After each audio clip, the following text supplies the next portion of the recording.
pergunta, eu perguntaria por que Deus teria que imunizar Maria do pecado para que Jesus nascesse? Ora, se Jesus, todo santo que é, ao entrar no mundo pecaminoso, mergulhado no pecado que é este mundo, ele não se contaminou com esse mundo, porque ele se contaminaria no ventre pecaminoso de Maria? Eu acho que tem algo aqui que assusta os protestantes. E é por isso, por exemplo, que muitos protestantes vão falar, tá vendo? Católico é idólatra. Por quê? Por causa de textos como este que eu vou ler entre o mente de todos os santos, nós os honramos e adoramos. É o que diz. Qual é a palavra grega? Texto, aqui a palavra grega, eu tô lendo uma recensão que é latina. Ela vai dizer honoramos et adoramos. Eu vou citar já a grega. Eu vou citar agora a recensão dos anjos, como os representam em palavras da Santa Escritura, e ainda as de todos os santos, nós as veneramos e adoramos. O grego traz timonen kai proskinumen. Proskinumen. Eu sei que proskineo tem a ver com dobrar-se, ajoelhar, prostrar, eu sei, mas a própria edição católica, nos dois casos da recensão latina e grega, traduziu como adoramos. Me perdoe. Mas por que traduziu como adoramos? Porque orare, os, boca, ad, é beijar. Então tem o mesmo sentido etimológico do grego. Mas não se está falando de latria. Se ele quisesse falar de adoração no sentido de idolátrico, teria usado a palavra latria. Sobre Theotokos, né? Sobre Mariologia. Bom, a primeira coisa que a gente tem que entender é que quando a igreja diz que Maria é mãe de Deus, ela está professando uma verdade de fé cristológica. Ou seja, Cristo é uma pessoa divina com duas naturezas, uma natureza divina e uma natureza humana. Mas ele é uma pessoa divina. E a maternidade se predica da pessoa, porque o sujeito que está ali é Deus. Ora, uma vez que ela é a doadora da humanidade santíssima, de Cristo, a doadora no sentido de que é, como dizia Santo Agostinho, sine semine. Sine semine virilis, sem o sêmen do homem, né? Cristo foi formado dela, ou como diz São Paulo na Carta aos Gálatas, a única menção mariana que ele faz, né? O Deus enviou seu filho, nascido ex muliere, nascido de mulher, e no grego me parece que é exatamente isso que está no latim, ex muliere, ou seja, indica um procedimento de origem. Ou seja, como doadora da humanidade santíssima de Cristo, ela tem relações únicas com ele. Relações que são exclusivas, que só ela tem com ele e só ele tem com ela. Então, a doutrina católica toda será entendida a partir dessa relação única, exclusiva, que nós, dentro desse círculo que nós poderíamos chamar círculo hipostático, círculo da união hipostática. Ela realmente é a progenitora de Deus enquanto homem, na sua humanidade santíssima. Ora, a Imaculada Conceição se depreende como uma necessidade dessa cooperação exclusiva de Maria na obra da redenção. Ou seja, Deus se encarnou nela e dela, e isso é único e exclusivo dela, o que, portanto, demanda um privilégio da parte de Deus que a imunize do pecado. Como é que isso, dentro da lógica do pensamento católico, aquele que veio tirar o pecado do mundo assume uma carne manchada de pecado, no sentido próprio da palavra, né? Uma carne viciosa. E justamente isso sempre se professou como fé na igreja. O dogma foi proclamado em 1854. Mas a fé em que Maria foi concebida sem pecado é antiga. Os ortodoxos diferem de nós nesse aspecto, porque os ortodoxos falam de ela foi tornada imaculada no momento da anunciação, quando ela recebeu o verbo de Deus no seu ventre, ela se tornou imaculada.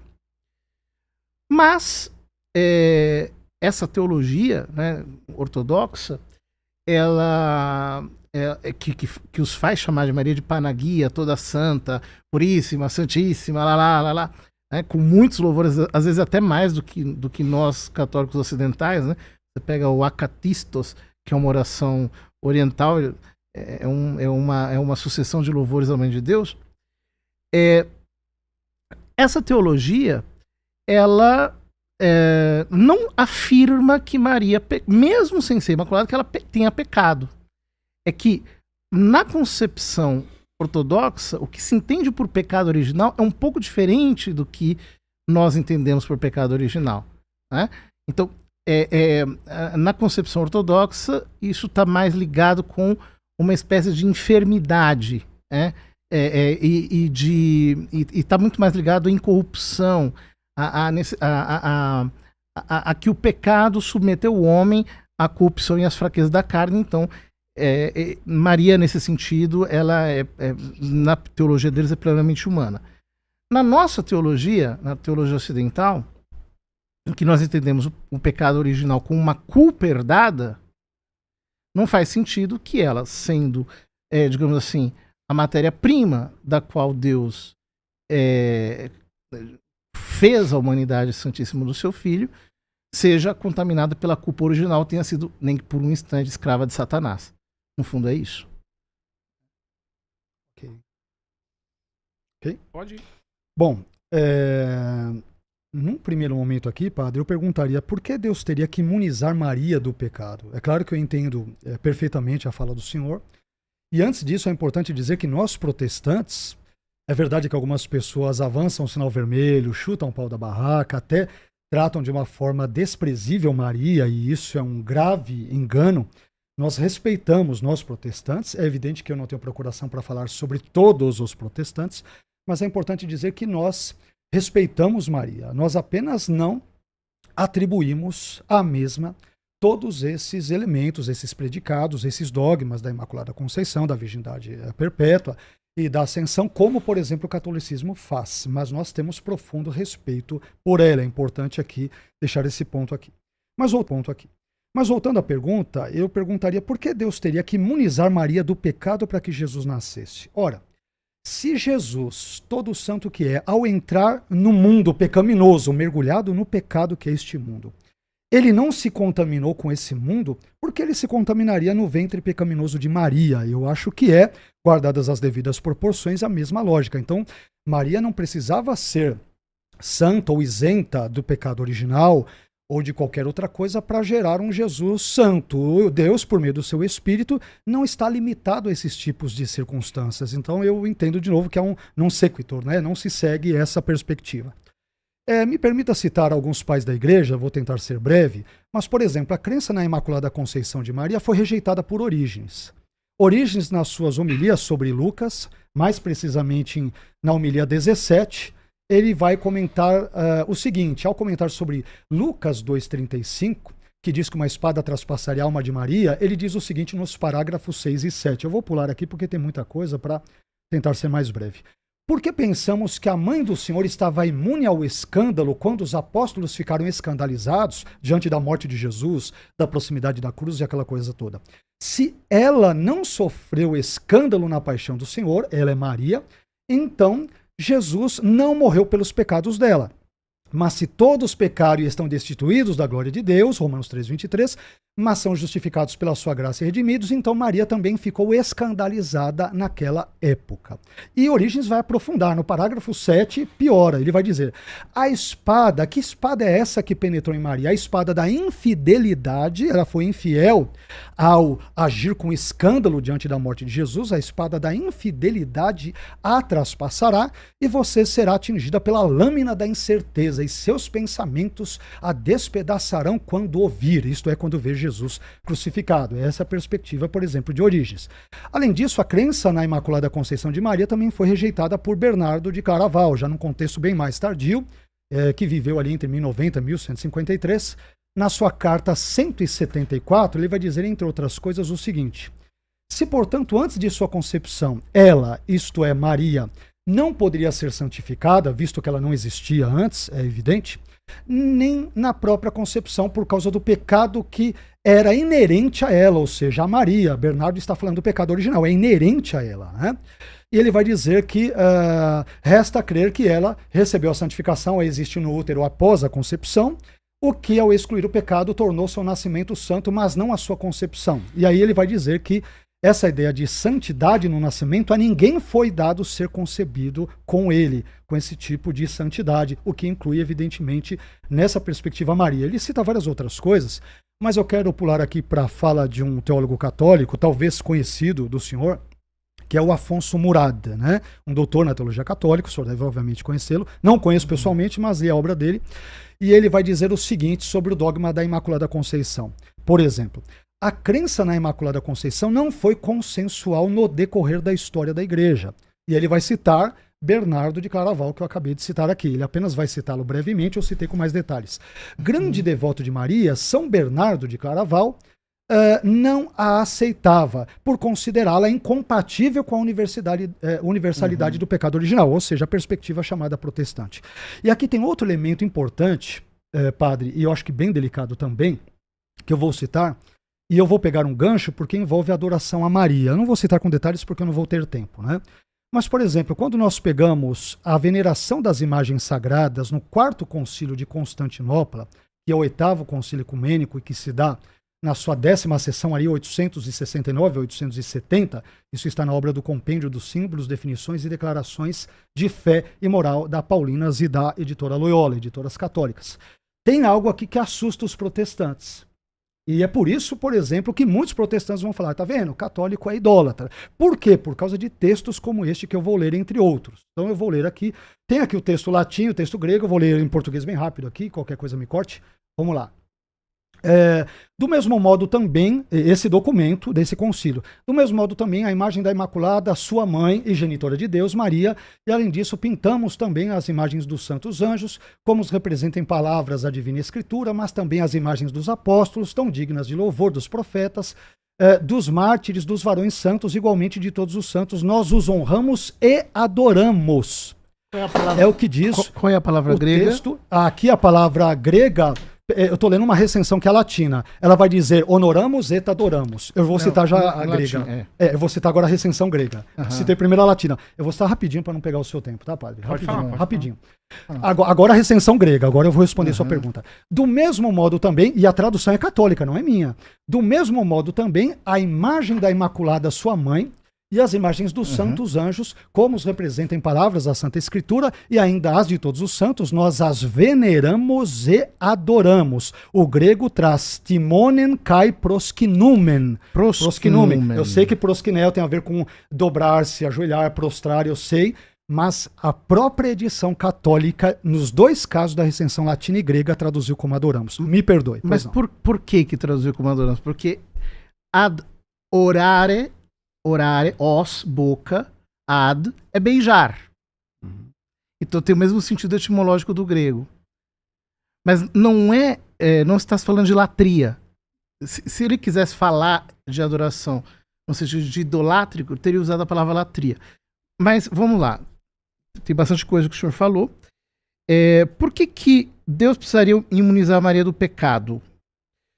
Porque o desígnio da criação ele não é maior que o da redenção. E se Deus criou Eva sem pecado, ele não poderia ter criado Maria em pecado. Uma vez que nós temos já desde os pais da igreja muito antigos a analogia entre Maria e Eva e Cristo novo Adão. Isso está presente em diversos santos padres antigos. Porque o anjo a chama de Recharitomene, inclusive como nome próprio. Agraciada, cheia de graça. Né? Então, antes de ela dar o seu consentimento para a encarnação. Então, o anjo lhe dá esse nome previamente a isso. Em terceiro lugar, mais do que é uma razão mais teológica, porque Jesus não passou por Maria, ela não é apenas uma porta pela qual ele passou. Ele tomou carne dela. Ou seja, a matéria-prima da humanidade santíssima de Cristo, que tira o pecado do mundo, não pode ser pecaminosa. Então há uma necessidade pelo próprio desígnio da redenção. Claro que padres da igreja como Orígenes não é padre da igreja, é um escritor eclesiástico, porque, enfim, caiu em heresia e tem outros problemas, mas os padres da igreja, algumas vezes sim, São Bernardo, etc., eles têm dificuldade em lidar com a ideia da Imaculada Conceição porque ela parece relativizar a redenção universal de Cristo. E ela mesma diz no Magnífica, a minha alma magnifica o Senhor, meu espírito exulta em Deus, meu Salvador. Ou seja, Cristo a salvou também. O problema é um modo de salvar.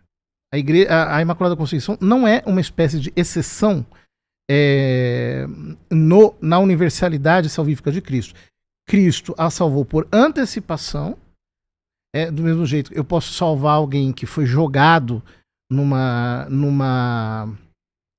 rio, eu posso lá mergulhar e tirar a pessoa do rio, ou eu posso salvar preservando a pessoa de cair no rio. Foi o caso dela, e isso por causa da relação única que só ela tem com ele, que é essa relação de lhe ter dado a humanidade santíssima. Por isso que, por exemplo, tem textos de São João Crisóstomo falando coisas parecidas, tem textos aqui, como o senhor diz, de Orígenes, que ela pecou, mas essa verdade de fé não se entendia de maneira clara e distinta ainda, justamente porque não havia um instrumental teológico adequado para isso. Digo mais, um dos maiores teólogos da Igreja Católica, que é São Tomás de Aquino, ele não aceitava a Imaculada Conceição. Uhum. Porque ele a entendia como se fosse uma exceção à universalidade salvífica de Cristo. Foi depois que, por exemplo, o senhor citou São Bernardo, que fala do antes e do depois. Foi depois que São Bernardo, aliás, foi depois de São Bernardo e de São Tomás, que ficou claro que não precisa de um antes ou de um depois, né? Ou seja, alguém pode dizer, se ele a salvou antes, ela não foi salva. Se ele a salvou depois, então ela não é imaculada. Até que nós chegamos à ideia de... ele não salvou nem antes nem depois, foi no ato da concepção. E o Alfonso Murrado, eu reputo as mesmas causas do Raymond Brown para tratá-lo aqui. Por fim, prosquinel. Olha, nós temos eu antes de vir, eu fiz prevendo que poderia surgir, fiz uma pesquisa de textos bíblicos em que aparece prosquinel. Abraão se prostra diante dos 3 homens, Gênesis 18. Ló se prostra diante dos 2 anjos, Gênesis 19. Jacó se prostra diante de Esaú 7 vezes, Gênesis 33. A família de Jacó se prostra diante de Esaú, Gênesis 33, 6, 7. Os irmãos de José se prostram diante dele, Gênesis 42. Mais uma vez, os irmãos de José se prostram diante dele, Gênesis 43. Judá e seus irmãos se prostram diante de José, Gênesis 44. Jacó se prostra sobre o seu cajado, Gênesis 47. Depois, o povo se prostra diante de Moisés. Moisés se prostra diante de seu sogro, Êxodo 18, 7. Enfim, tem mais. Tem aqui várias páginas aqui, pelas 4, 5 páginas de citações de prosquinel, que não é idolatria.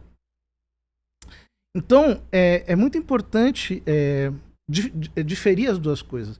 Quer dizer, o culto de latria, que é exclusivo de Deus, nunca foi dado a Maria e aos santos. E os próprios reformadores reconhecem isso, que nós temos o mesmo Deus, nós todos cremos na Santíssima Trindade. Ok? Podemos. Bom, vamos lá.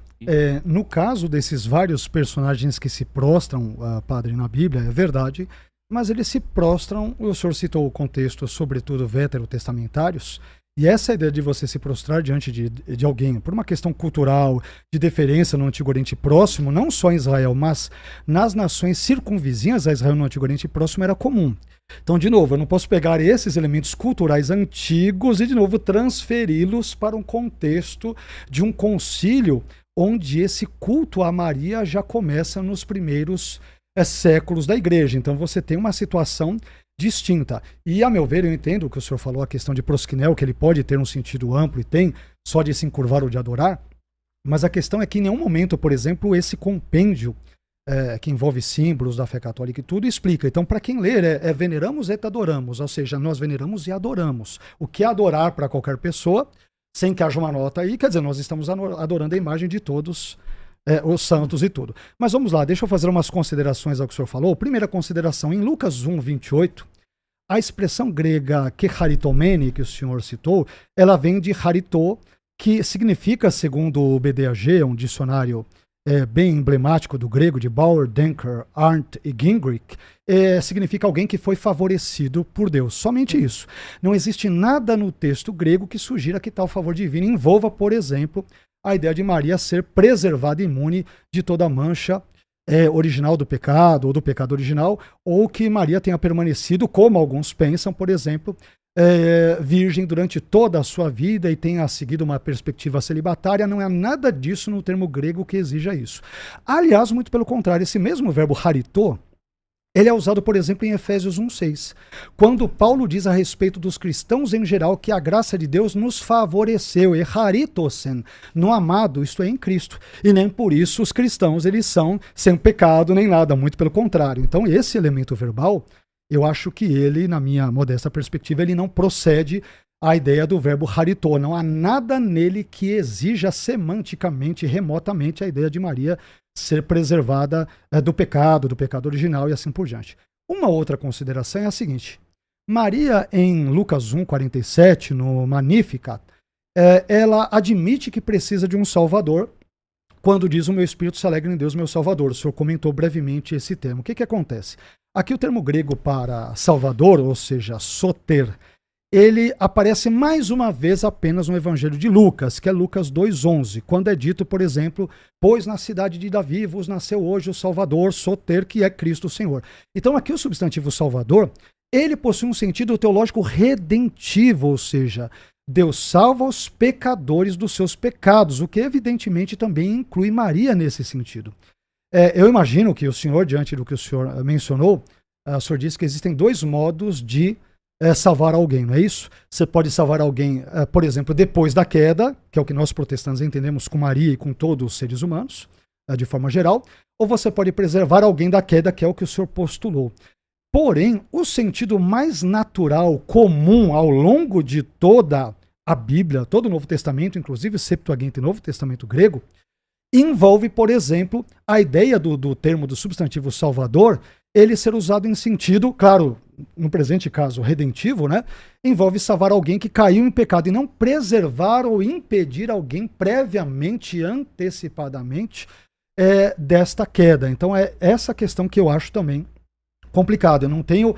É uma explicação interessante, mas eu não a vejo como bíblica. Quer dizer, olha, eu louvo a Deus, o Senhor, no Magnificat, que é o meu Salvador. Obrigado porque o Senhor me preservou de cair na queda. Não, Deus, Jesus é o Salvador de Maria porque ela também é pecadora. É a leitura mais natural do texto, a não ser que você talvez leia o texto, e nenhum de nós é neutro, é evidente, mas o leia com os olhos mais dogmáticos.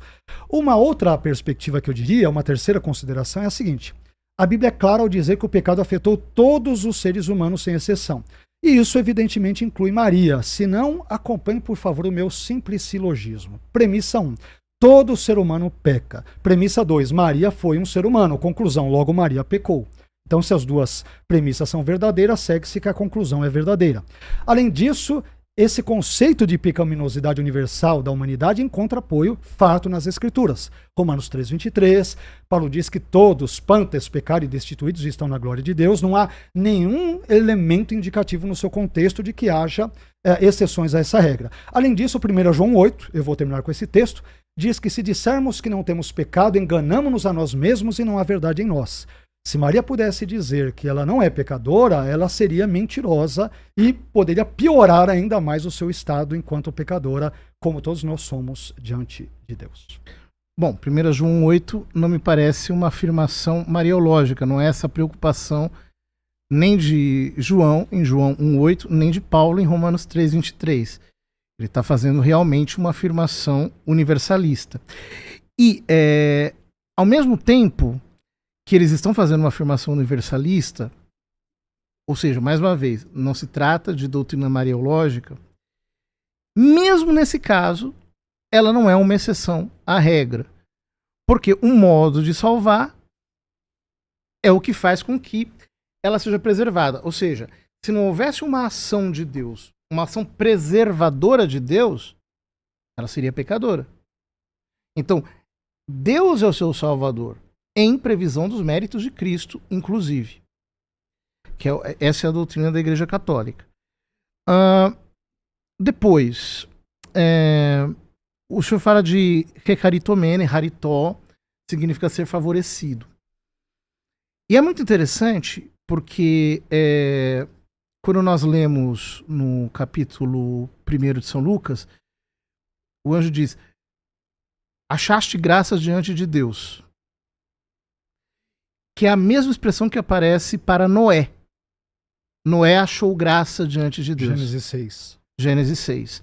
Ou seja, Noé foi preservado do dilúvio. Então nós temos aqui um paralelo de preservação. E inclusive Deus fez com que a arca fosse betumada para que a água não entrasse na arca, né? E aqui, mais uma vez, nós temos uma imagem dessa preservação da inundação do pecado. Sobre a virgindade perpétua, eu precisaria conferir melhor essa questão do Concílio de Latrão em 649. Agora, realmente, eu não me lembro se foi ali. Mas a virgindade perpétua também é uma verdade que foi crida pela Igreja desde tempos imemoriais. A contestação à virgindade de Maria que é recente. São os reformadores, eu acho que nem Lutero e Calvino, os dois acreditavam na virgindade perpétua. Foram alguns reformadores mais próximos de nós que colocaram em dúvida a virgindade perpétua de Maria. Por quê? Né? Porque você veja, quando o anjo lhe diz que Maria, achaste graça diante de Deus, eis que conceberás e darás à luz um filho, porás o nome de Jesus, etc. Ela diz: como assim? Eu não conheço homem algum.